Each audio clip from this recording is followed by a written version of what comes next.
Hey guys, Jaws Shark Reviews here, and today we're going to be taking a look at the Transformers Rise of the Beast Battle Changers Optimus Prime. So, here he is in his alt mode, and yeah, as you can tell, this isn't really accurate to the Rise of the Beast movie, at least what we've seen so far. I mean, what you see right here is essentially a military truck, kind of looks like in Optimus Prime colors, obviously.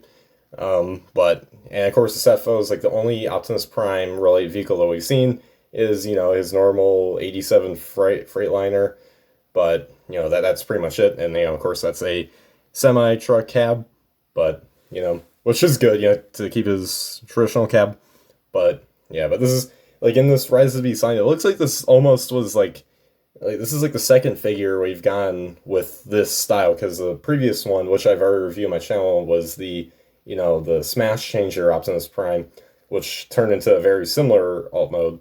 So it's kind of interesting. It's like maybe that was what he's going to turn into, but then it's like, nah, let's keep it more consistent with the Bumblebee movie, which I'm glad they did, because that would have been odd just for him to go in the military truck immediately. So yeah. But anyways, we're going to take a look at the figure up close itself. Take a look at the packaging. So here it is right here. And yeah, as you see, got Optimus pointing at us. He's like, he's like, only you can protect Cybertron, or something like that. I don't know. Of course, you got Transformers Rise of the Beast. Got some lava rising up there. And you got some tree branches here. And yeah, so you got Transformers Beast Alliance. That's basically the category putting all the Smash Changer, Smash Changers, Battle Changers, and what else? The Beast Combiners, and all of those, like, they're going under Beast Alliance. And then there's, like, the core figures, not core class, but, like, the main, like, Deluxes, Voyagers, whatnot. But, yeah. And, of course, there's Studio Series.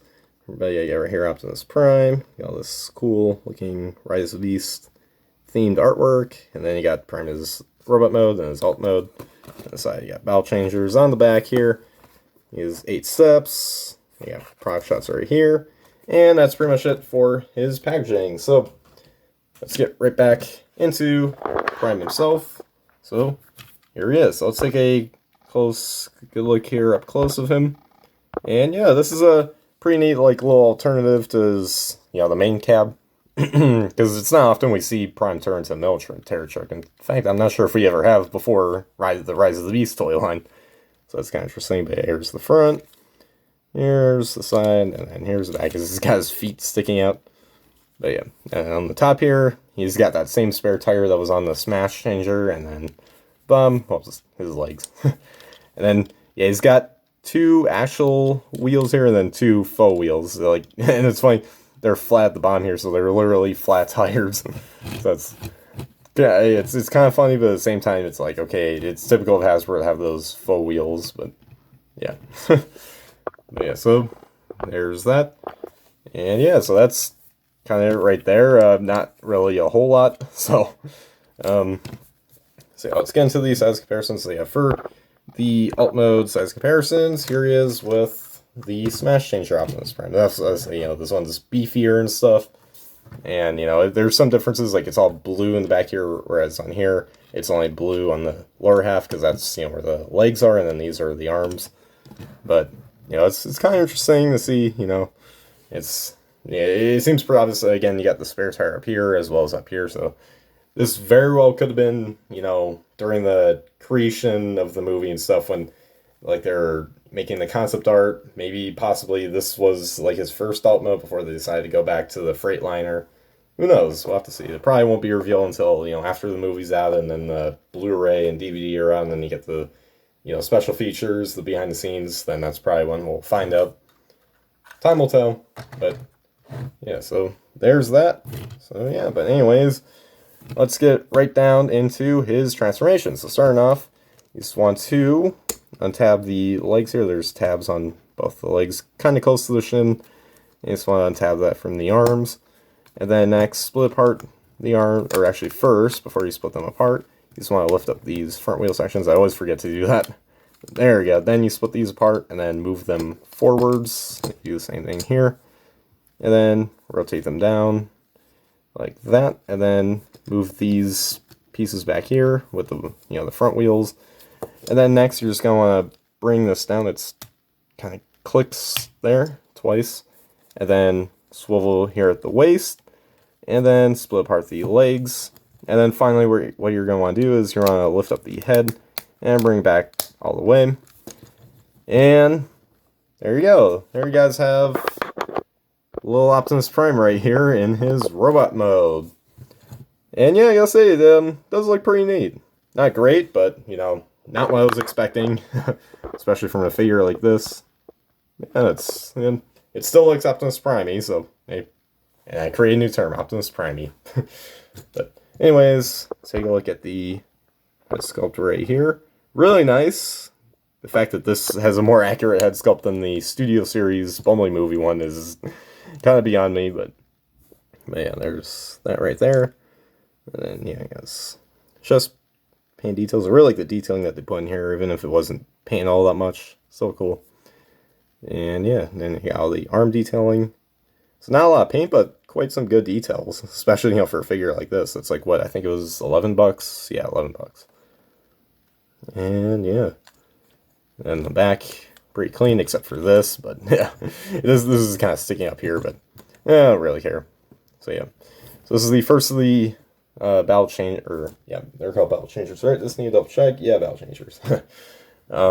Yeah, because there's, in the first wave, there's also Bumblebee and Rhinox. I only saw Bumblebee in the store, but Rhinox is, I think, another one. Yeah, because I checked TF Wiki, and yeah, he's also part of the first wave. And then there's been other ones since then have been, leaks. I think recently there was one of Mirage that was leaked.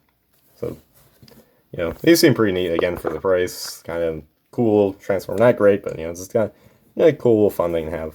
Yeah. So anyways, for the articulation of this guy, he doesn't really have much articulation, unfortunately. The head does not move at all, unless you just want to move it inward. Yeah, that's not really head movement. Proper head movement, I should say. His shoulders do move out that far, and then rotate a full 180. He does have bicep swivel, nothing at the elbow or wrist, so L. He does have a waist swivel. Legs can kick up this far, back that far, and then out that far. They are in ball joints. And no bend at the knees, so, and nothing at the ankles or feet, so yeah, like I said before, it's pretty limited, but oh well, it's playable enough. And, if this were like on the Studio Series one, then yeah, I'd be like very angry, but this is only like a $10-11 figure, so it's, kind of expecting. I like when these these figures first leaked and stuff and officially revealed thereafter, yeah, I could tell that he wasn't gonna have a lot of articulation, and boy was I right, but it's still pretty okay nonetheless. It's again not like I'm gonna pay like $50, so yeah, I'm not complaining, but yeah. So anyways, for his accessories, well, he doesn't come with any on their own, but he does come with one that actually is attached to the figure, and it's pretty obvious right here. So as you can see right here, this is his Energon sword, and in order to get that out, you can flip that out right there, and then I'll click just a little bit, and there we go. So now he's got his Energon sword, bringing it back from the Bay movies, and this is actually movie accurate, because if you've seen like the first trailer, he did have it at like the very end. Like if you see a split second, you can see him with it. Although what's interesting though, it kind of seems to be like a mixture of the Prime and Bayverse blades, because he also had one Prime.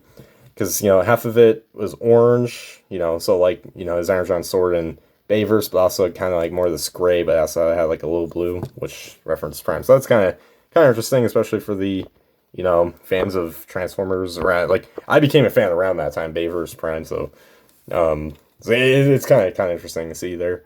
But yeah. But this is not Bayverse Prime, at least most likely not. I hope not. Hopefully I hope they just keep the Bay films away. It's like, okay, I grew up with the Bay films, but okay, can they just keep that away? Just keep it away.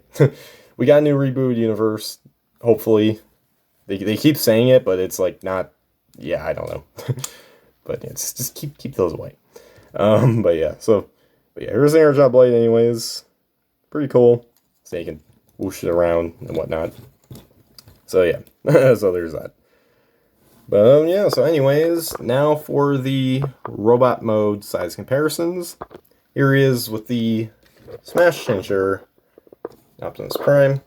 And yeah, as you can see, both are based off the movie model. Well, some differences are mainly in the chest on both. Well, this guy's really just the chest because it's more of that military truck chest, but the rest is accurate to the movie model. Well, mostly.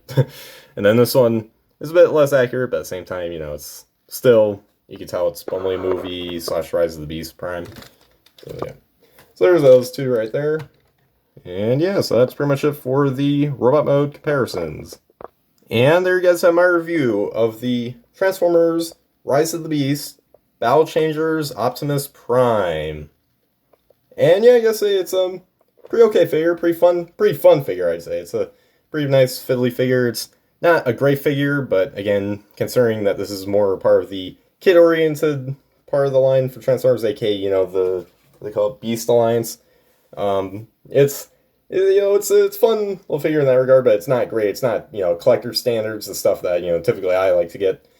But just because I'm really excited for this movie, I want to get a whole variety of stuff. Mostly the more collector oriented stuff, obviously, but having these fun little figures kind of brings me back to the old days, sort of during the Bay films, even the Last Night, like. I still remember when I was like super excited for the Last Night and got some of the toys, not as much. I don't know if I got a lot. Well, I got some. Actually, yeah, I got plenty, especially those little tiny turbo changers and whatnot. And then the final movie was no. But hopefully I don't expect the same for this movie. Again, I hope not. I do have faith in Stephen Cable Jr., but again, time will tell what happens. But anyways, back to the figure itself. Yeah, pretty okay figure. Very fun. If you get out the collector point of view, then it's a very fun figure.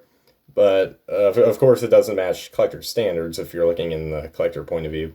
But it's still neat, to have like a little smaller prime in the Nightverse, because we haven't got many of those figures. Yeah, we haven't got many small primes in the Nightverse design. So, pretty neat figure. Yeah, it's if you want to, I think it's only $10-11. So if you want to get it, it's a neat little buy. But if you do not want to get it, then there's no problem with it. So yeah, so that's all I have to say on this guy. Pretty neat. So yeah, but anyways, guys, make sure you guys like, subscribe, comment, share for more, and comment down below what do you guys think of this figure. So anyways, guys, as always, till all are one.